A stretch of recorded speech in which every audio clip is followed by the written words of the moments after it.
A gente já falou aqui sobre vários assuntos de filosofia, sobre filosofia da religião, sobre lógica, argumentação, definições, mas você já parou para pensar como surgiu a filosofia? Ou ainda, onde que ela surgiu? Por que que ela surgiu? Quando ela surgiu? Quer saber a resposta para todas essas questões? Assista esse vídeo. Fala galera, esse é mais um vídeo do canal Arte de Pensar e hoje nós vamos entender um pouquinho melhor o surgimento da filosofia, ou seja, quais foram os motivos que levaram a filosofia a surgir, onde e quando que ela surgiu, por que foram nessas condições e não em outras que ela surgiu, enfim, tem várias questões aí para a gente tratar. E a melhor maneira da gente começar falando disso, desse tema, é compreendendo o que o ser humano ele naturalmente faz como a sua atividade característica, como um animal racional, como dizia o Aristóteles. O ser humano ele se questiona sobre várias coisas, ele se pergunta sobre várias coisas, sobre tudo que está ao seu redor. E uma das primeiras coisas que despertou a curiosidade do ser humano foi a própria natureza, os fenômenos naturais, os acontecimentos naturais, por exemplo. Por que que chove? Por que que existem trovões? Por que que existem agitações no mar? Por que que os pássaros cantam? Enfim, toda e qualquer pergunta sobre a natureza, sobre tudo que existe na natureza, foram as primeiras questões que o ser humano fez consigo mesmo. E ele tentou também dar respostas a essas questões, não só formulá-las, mas também respondê-las. E uma primeira maneira de responder a essas questões, a essas indagações sobre a natureza, o ser humano encontrou naquilo que nós chamamos de mito ou mitologia, que é o quê? É um modo de entender e explicar a realidade que tem um conjunto de características, entre as quais apelo ao sobrenatural, apelo ao fantástico e uso da imaginação, um uso bem intenso da imaginação, na verdade. E aí nós compreendemos o tipo de explicação, por exemplo, por que que está trovejando? Porque Zeus está zangado lá no alto do Monte Olimpo com a humanidade, e aí ele começa a lançar trovões sobre os seres humanos. Ou mesmo por que que às vezes o mar está tão agitado? Porque tem Poseidon lá embaixo d'água, agitando o seu tridente, e com isso ele causa ondas fortes, ondas gigantes.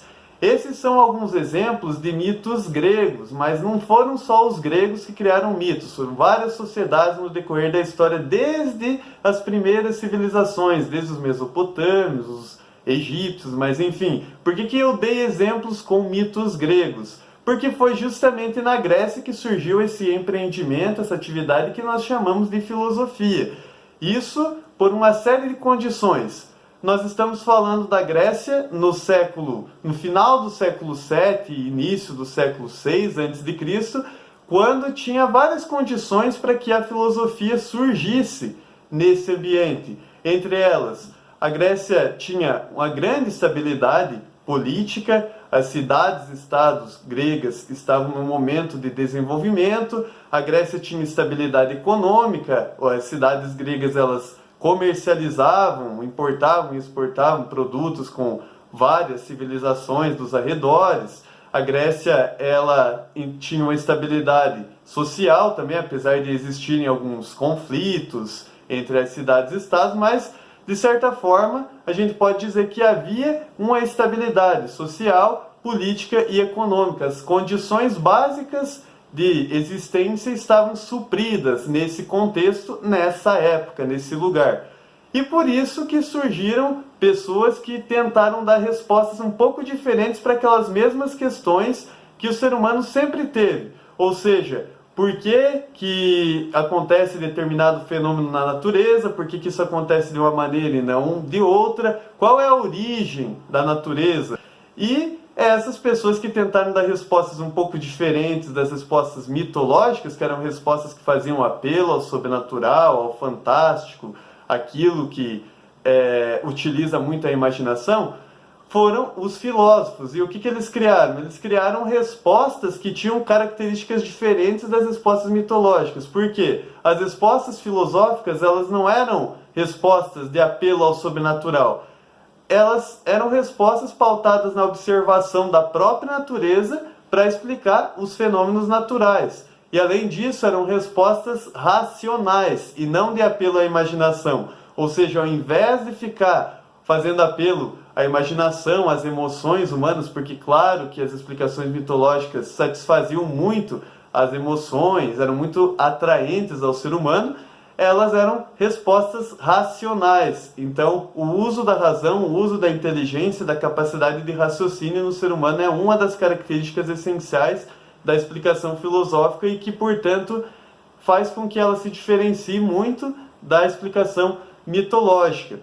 E outra coisa, gente, que é muito importante entender nesse ponto aqui, que, aliás, faz com que a gente compreenda por que muitas pessoas dizem que a ciência ela vem da filosofia, é porque o conhecimento científico, de certa forma, ele tem justamente essas características. Ele parte de uma observação dos fatos da natureza, a partir do uso do raciocínio humano, e tenta evitar qualquer tipo de explicação que faça apelo ao sobrenatural. É por isso que a filosofia, ela de certa forma dá embasamento para o surgimento de várias ciências, na verdade de todas as ciências, de tudo isso que nós chamamos hoje de ciência, que claro, naquela época muito mais elementar, muito mais básica e hoje muito mais desenvolvido, nós temos química, física, biologia, enfim, mas o que todas essas disciplinas têm em comum para que elas sejam chamadas de disciplinas científicas é justamente a investigação de fenômenos naturais, ou a investigação de acontecimentos naturais, de fatos da natureza, de modo inteiramente natural e racional, e sem fazer apelo a explicações míticas, ou seja, sobrenaturais, enfim, que satisfazem ansiedades humanas, como emoções, por exemplo, e é por isso que a gente compreende, então, que da filosofia nascem todas as ciências. Nos próximos vídeos nós vamos explorar um pouquinho melhor quais foram os primeiros seres humanos que desenvolveram a investigação filosófica, ou seja, os primeiros filósofos chamados de naturalistas, como Tales de Mileto, Anaximandro, Anaxímenes, explicar como que eles desenvolveram a teoria deles para explicar então os fenômenos da natureza de modo filosófico e não mitológico. Curtam o vídeo, se inscrevam no nosso canal e vejam as nossas referências.